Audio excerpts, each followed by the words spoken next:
Just don't. The Eagles are gonna have nothing going for them. Yeah, as an Eagles fan, Lane Johnson really killing our offensive line. They put in the rookie Vital. I think it's like Vitali. I can't even pronounce his last name. It's with the V. They just call him Big V. Steve Ulmer calls him Big V. Yeah. Yeah. Ryan Kerrigan ate him alive last week. I Yeah. mean, he kept attacking Carson Wentz, really playing on the rookie. I wouldn't be surprised to see Minnesota doing it again. So you gotta wonder, can he hold up against that Minnesota line? Absolutely not. I don't And think so. it's not even just that Minnesota defense is not all about their line. Their corners are disgusting. Their safeties, their linebackers could probably play the safety position. The team's just scary. Yeah, it is. But the thing that the Eagles do have going for them is that, they know Sam Bradford. The offense in Minnesota, it's good, not great. Let's be real here. The defense definitely overshadows the offense. If the Eagles can play back and forth defensive wise with the Minnesota Vikings, they have a chance at this game. Yeah, and it also. Oh, sorry. What did you say? I would continue. Sorry, to interrupt, but This is your team. this is true. The Eagles' special teams is also a big factor in this. Probably the most explosive and fun to watch special teams. I mean, you're talking probably the most punt returns and kick returns in the past couple of years out of any NFL team. I think that and the defense could save, but I don't think our offense is going to do much.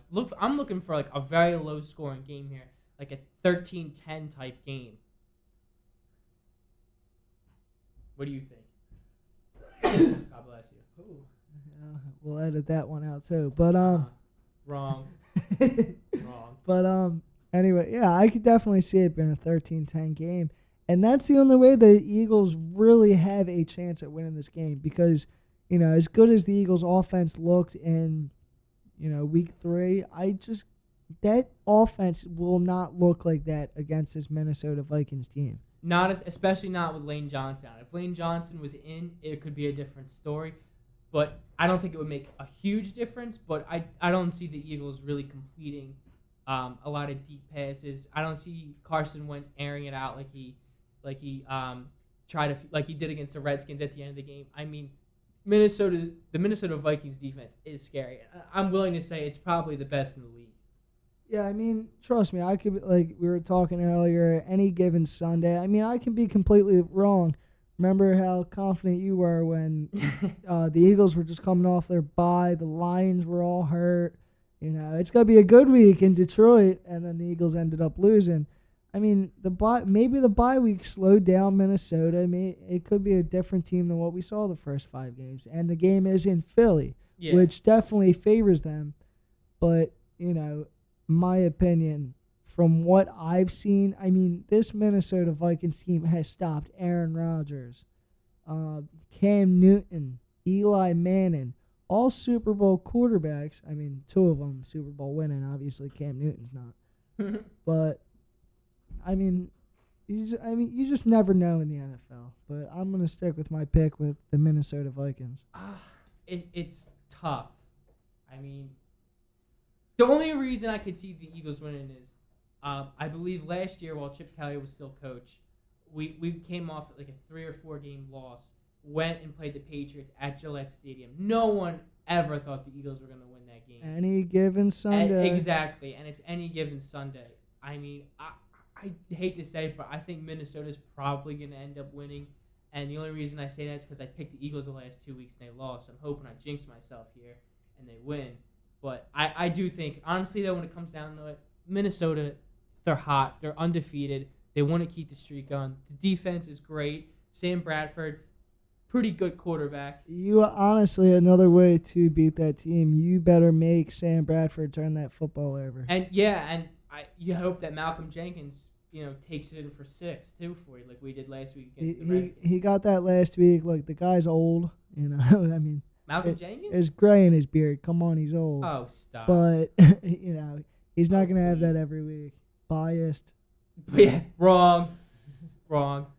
All right, so let's move on. People are sick of hearing us talk about the NFC least or East, whatever you want to call it. Who cares? Shout out to Skip. So now we have another barn burner here. Cleveland Browns at the Cincinnati Bengals. I'm taking the Bengals. Do we even have to discuss this one? Why would we ever discuss this game? Let's just move People on. aren't gonna listen to us talk about that game. I mean, I'm sorry he ever brought that up, and please, how many please quarterbacks forget Cleveland about Browns that. go through every year? At least what, like 6? They're at 4 right now, and what is it, week 7? They're like disposable razors. They I just know. you know. When's Johnny Manziel coming back? Disposable razor. I mean, they just take one and use it and throw it out. It's ridiculous. And then here you have, I mean, the Cincinnati Bengals, they play in a hard division. And it's a shame because every year they look like they're going to make a chance at the playoffs. The Pittsburgh Steelers seem to come in and stop them right in their tracks. Last year being a perfect example. Well, actually, Cincinnati makes the playoffs every year. You kind of. He I meant the playoff game. Yeah, I'm sorry. he misworded that. I meant they couldn't win in the playoffs. Yeah, Cincinnati has been my pick, honestly, the last 3 years to make a Super Bowl run, which, I mean, is as crazy as it sounds, but I've always liked the talent that they've had. I mean, Andy Dalton turns the football He just over likes left Andy and right. Dalton because they're both redheads. That is very true. I love my brother, but besides the point, I mean, Cincinnati's a talented team. They start the year 2-4. Obviously, they're going to win this week, but I kind of lost my thought there. But it's cool. We just know that the Bengals are going to win. I don't think we have to talk about that. oh yeah, no. But back to the Bengals. It just seems like every year they're in the playoffs and they somehow screw things up, and it's like last year everyone thought that was the win. This is what's going to spark that team. And, of course, dumb Vontaze Burfict ends up, hitting Antonio Brown and cost him the game. Yeah. So it's just some bad luck type thing that always happens to the Bengals. I hate when that happens. If you lose a game from, just losing. Oh, I would have cut him real quick. Exactly. If you lose it to a team because they're just better than you, that's one thing. But when you lose on stupid plays, stupid penalties, where emotions get in the way of your judgment, then you deserve to lose, in my opinion. I mean, as heartbreaking as it is, and I honestly would have rather have seen the Bengals. I obviously would have rather have seen, the Bengals win that game. Emotions got in the way. And I get it. It's a divisional rivalry. I mean, it happens. If the Eagles were playing, the Giants or the Cowboys or the Redskins or obviously it has to be those 3 teams in the division, it's going to be heated. Things are going to happen, but you have to keep your cool and just power through the game and rather get the win than be right. Yeah, no, divisional rivalries are definitely, it's definitely a very emotional game. Everybody, loves playing division rivalries. Nobody wants to lose. I mean, it's the most exciting thing about sports, honestly. Division rivals. It's a love and hate thing. Like it's. Mm-hmm. I mean, honestly, like we saw Odell Beckham and Dez Bryant, hugging each other at the beginning of the game, week 1, and then they'll end up fighting each other during the game or something. It's, there's love and hate in the game, and it's the best part about sports. It is. Moving on, we have the Redskins and the Lions. Redskins playing In Detroit? Huh. That's a tough one. I think Detroit's going to beat them. I'm going to disagree. I say Washington. Just because, Detroit's definitely, they've had their ups and downs to start the season, on a 2-game win streak. But Washington right now is on a 4-game win streak. I think that's going to come to an end sometime soon. And, playing on the road is not an easy thing. But, yeah, I think Detroit takes this one. I think, Detroit now has to start winning, especially considering the fact that last night Aaron Rodgers looked like the old Aaron Rodgers. So Detroit's going to have to start winning if they want to make any type of playoff push this season. Yeah, I think Washington's hot. I think they won the division. Kirk Cousins, he's trying to make a name for himself. I think they're still without Jordan Reed, though, which could play a big factor. But they're playing in Detroit. Detroit plays decent at home. They're not the greatest home team.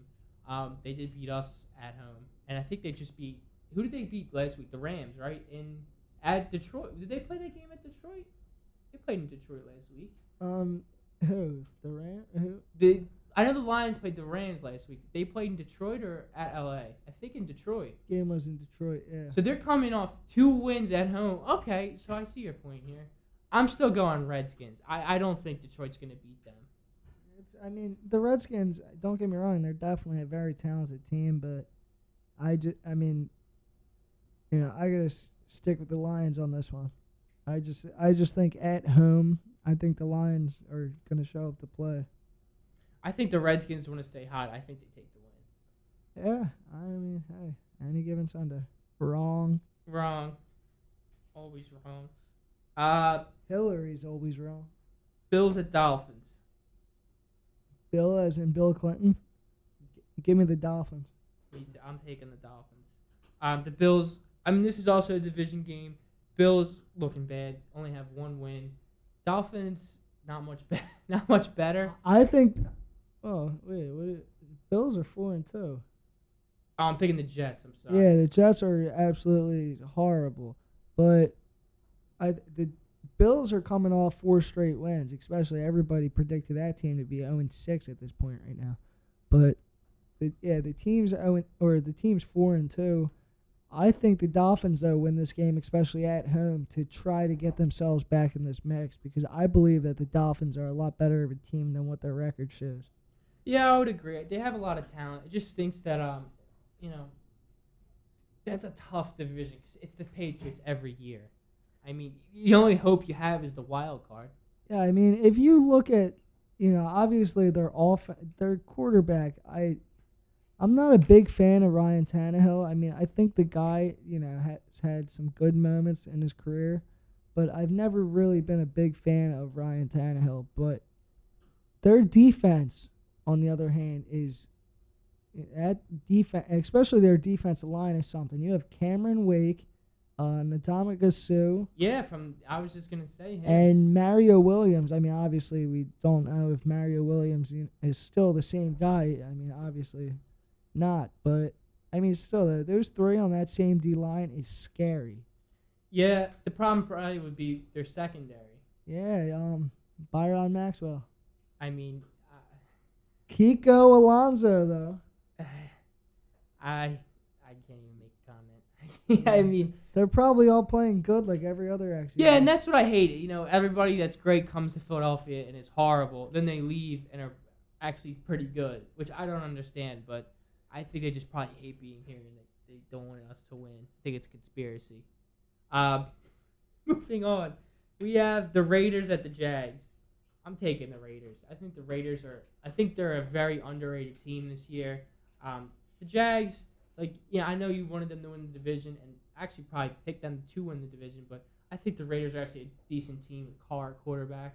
I'm going Raiders with this one. I'm going to say Raiders as well. I mean, I know they're playing on the road in Jacksonville this week, but the Raiders are coming off a tough loss at home to Kansas City. And, I mean, I think the score was 26-10. And I believe the Oakland Raiders are actually right now undefeated on the road. They are, because they have 2 losses this year, which both came at home. So the team's undefeated on the road. I'm going to say another road win. Yeah, I'm taking the Raiders. I think, like I said, I think they're a very underrated team this year. They play in a pretty tough division. The AFC North or West, right? AFC West. Well, maybe not the toughest division, but I mean, you have the defending Super Bowl champs, obviously, an Andy Reid football team. They're typically not a Super Bowl chasing team, but they're always in that playoff hunt somehow. Yeah, and like I said, I really think the Raiders are underrated. I wouldn't be surprised to see them take the division this year with Denver kind of starting to fall apart. Yeah, I in my opinion, Denver, who has lost their last 2 games, I think that team's going to take a step back. I mean, it wouldn't surprise me if the Raiders win the division, and it would not surprise me if Denver doesn't even make the playoffs this year. I would be surprised to see. I'm thinking Denver's a 500 team at this point. I really think they're going to start to fall apart. Yeah, I definitely believe it. It just doesn't seem, Simeon looked good in the beginning of the season, then he got hurt. Paxton Lynch does not look like the guy people were projecting him to be. And then, they had Simeon back last week, and, it didn't work out. Yeah, I'd have to completely agree with you. I really don't think that they're Simeon's. I don't even think Simeon. I mean, at the beginning of the season, yeah, it looked great. All the rookie quarterbacks this season look great to start out with, and now you're finally starting to see who they're starting to show their true colors. I Yeah, and of course I'm still stuck with old man Eli. The only thing I can say is, oh, I got 2 Super Bowls 10 years ago. think. Yeah, but at least he doesn't get hurt. I mean, That is very true. look at all the starting quarterbacks that do get hurt or can't play. Moving on, here's where I was wrong. Ravens at Jets. The Jets obviously being the worst team in the division at 1-4, or were they 1-5? I think 1-4. I think they did have 1 a and bye. 5. Were they 1-5? Okay. So I'm not very good with sports, obviously. I mean, I just keep getting this off. I'm wrong. I could say that for days.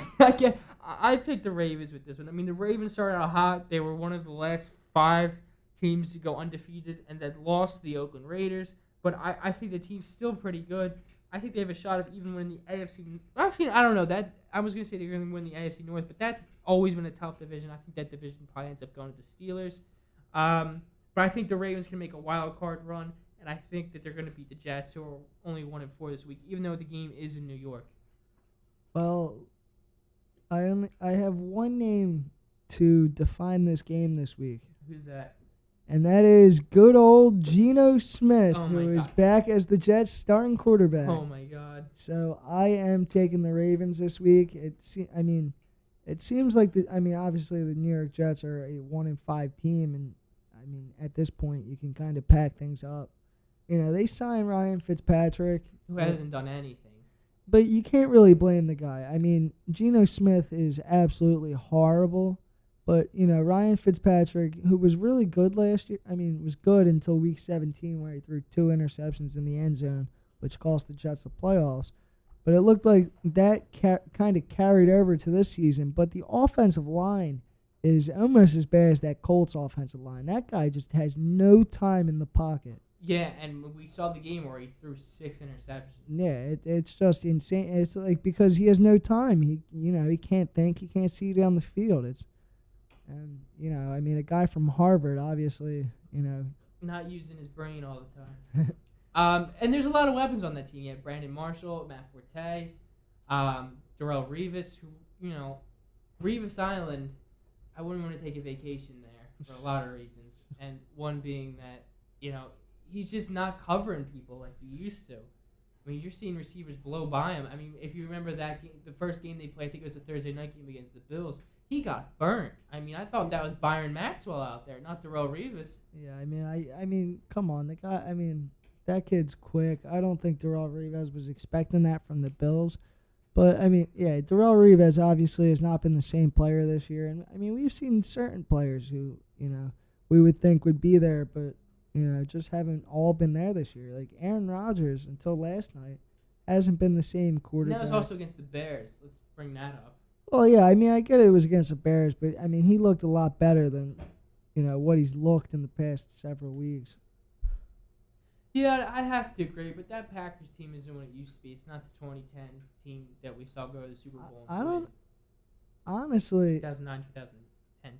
Sorry. I would be crazy to say this right now, but in my opinion, I think the Packers are the team to beat in the NFC. Really? What makes you say that?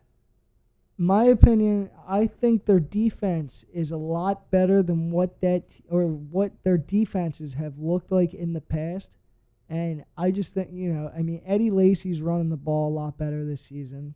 Their O-line's obviously there this year. I mean, obviously every year their O-line's good.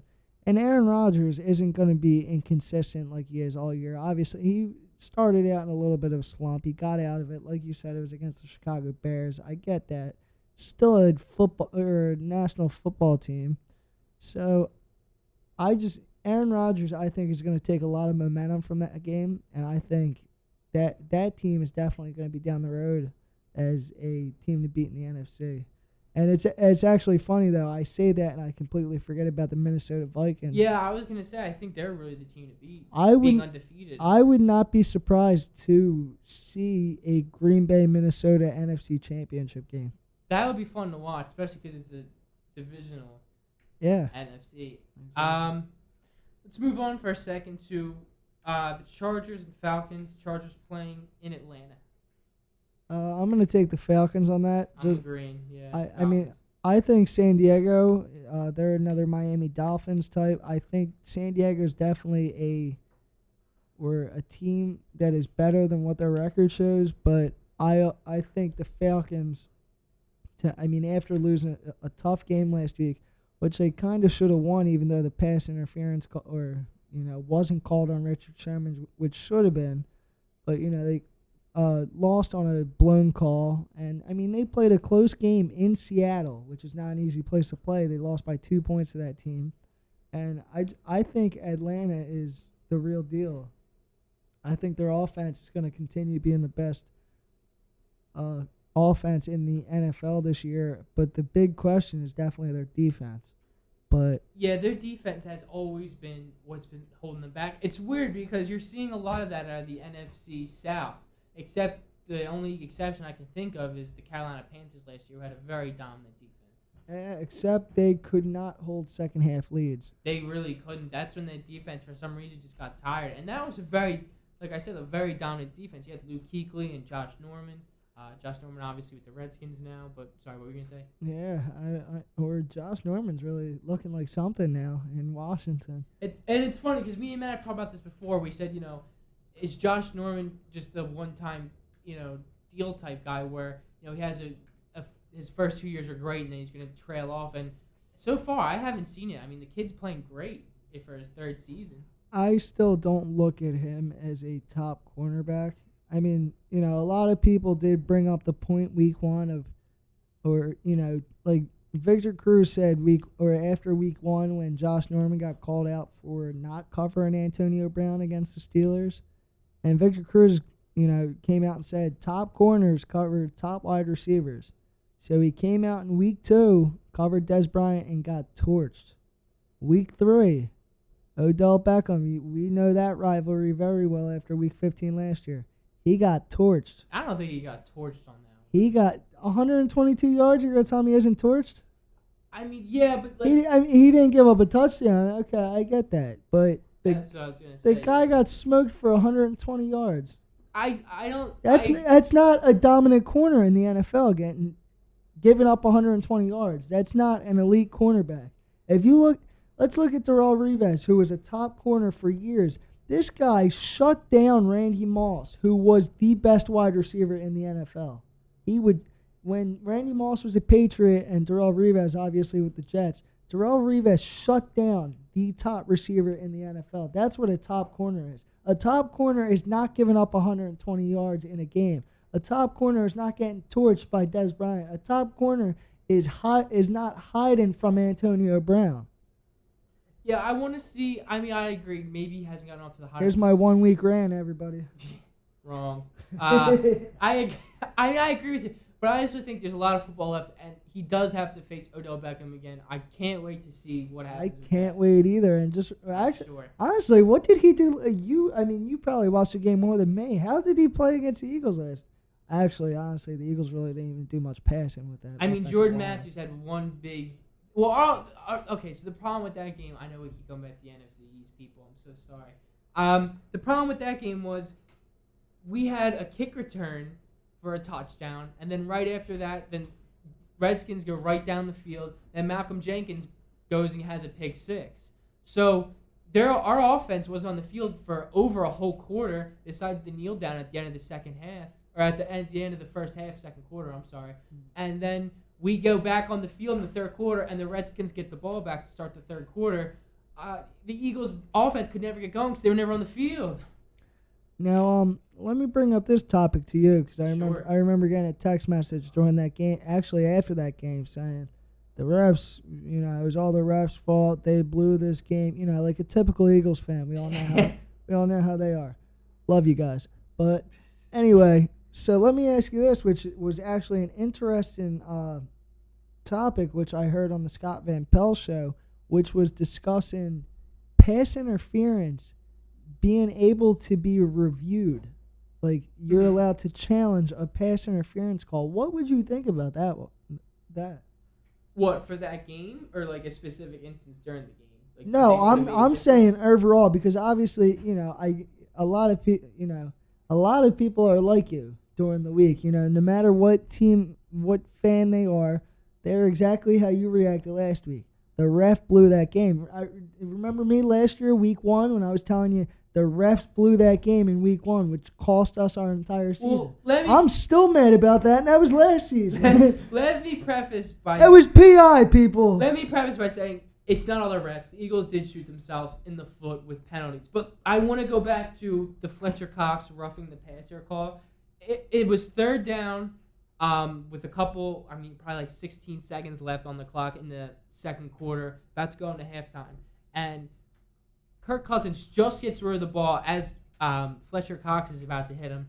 Did he take 2 steps? Maybe. But how is a guy that big supposed to just dive out of the way last second and get Kirk Cousins? And not only that, but Kirk Cousins is known to run out of the pocket, too. So what are you going to do? Let him? The roughing the passer calls are getting a little ridiculous. To me, it always seemed like, depending on the quarterback and depending on the type of quarterback, whether refs will call it or not. I mean, I think refs always do favor the home team, too. Redskins obviously were the home team. There was a couple calls I did agree with that I didn't like, but I saw where the refs were coming from. But, I mean, the Eagles had almost 30 penalties between the Redskins and the Lions game in the past 2 weeks. To me, that's crazy. I think those penalties, maybe not as much as in the Lions game, but definitely in the Redskins game, it made a huge difference. Well, here's the thing, which you have to understand, which I actually have learned to understand it, considering I watch it a lot. And trust me, I used to get furious watching it too, because the once in a lifetime opportunity when I finally see one defensive lineman actually touching the quarterback on my team, which is very rare. But I'll see those rough in the passer calls, but the fact is, the quarterbacks are treated with so much respect in the NFL now. Like, they protect every quarterback in the NFL. That's why they're like, it's not like, it's crazy to think. I hate that they do that, but it's what they do. They protect the quarterbacks. And there's like certain times, like especially this year, there's a very controversial call with Cam Newton getting hit in the head several times. But I think after that, just everything is being called, whether you hit him in the head, whether you took a step or not and hit him. But the reality is, quarterbacks are being protected a lot now in the NFL. Well, it's not even quarterbacks, it's receivers, it's everybody on offense. We all love watching the big hit, but we all know that it comes at a cost. Somebody's probably going to get hurt or injured. Or fined. Yeah, fine. Let's take a look at that, too. Look at all the fines that are happening. I want to look at the excessive celebrations. Jeez. It's ridiculous. You can't use the football as a prop. You can't do something with your teammates. Players are barely doing anything, getting fined and getting a 50. The Redskins are a perfect example of this. I think Davis, the tight end, what's his first name? I forget. Is it Vontae Davis? Not Vontae Davis. Who's the Redskins backup quarterback? Vernon Davis. Vernon Davis. I'm sorry. Vernon Davis scores a touchdown, right? He does a stupid little celebration. I don't judge. It's whatever he wants to do. Gets a 15-yard penalty tacked onto the kickoff. Now their kicker is known to kick way past the field goal marker even. Yeah. He kicks. He has a great leg. But that 15 yards set them back enough for Kenyon Barner to take it almost 99 yards up the field for a kickoff return. All because of that excessive celebration. And I'll be honest, I'm an Eagles fan. I didn't think that was excessive celebration. I thought the guy was just having fun. You're getting paid to play football. I get that, but you're supposed to have some fun out there. Hype up the fans, have a good time. If he was out there for a minute doing a dance or doing something stupid, I could see it. But, a couple seconds, whatever. Do what you got to do. Yeah, the league has definitely been very strict on how they handle things. And I think a lot of it just comes back to money. Like, the NFL, like a lot of sports, it's just all a business anymore. It's like, all these players who just dream to become football players when they're younger, they get into the league and they're just entering a business, which, like every one of us has to do. We have to, get into a business somehow. But regardless, the NFL, like many sports, it's just one big business. I just look at it, for instance, all the fines, all the money the NFL makes for these celebrations and whatnot. I think that they fined Antonio Brown for wearing Jose Fernandez cleats. I don't know if they fined him for that, but I know he did actually. He did have those cleats. I did see them. He did. They were actually really cool. But he got fined before for, I think, wearing pink cleats for breast cancer awareness. And it's, the league just wants money. And it's just crazy. And I think that's why I kind of think that the excessive celebrations are penalties now, because it just kind of makes sense to me that, the refs the officials are getting paid. People are getting paid to call the games, keep scoreboard. NFL players are getting paid, but, they get paid salary. I don't know what officials get paid by, but it just seems like they try to limit the time that the game's going on. Like, you know what I'm trying to say? Like, it seems like, the more celebrations that there are in the NFL is just wasting time. And it seems like Goodell and all the NFL officials, how they're looking at it is it's wasting their money. I guess, but I also think that at the same time it's a television show, and a lot of it's based on ratings. And if you want great ratings, you want people to do crazy and outlandish things, so more people are going to watch, even if they're not football fans. Like, hey, I know you don't like football, but watch this dude's touchdown dance or whatever.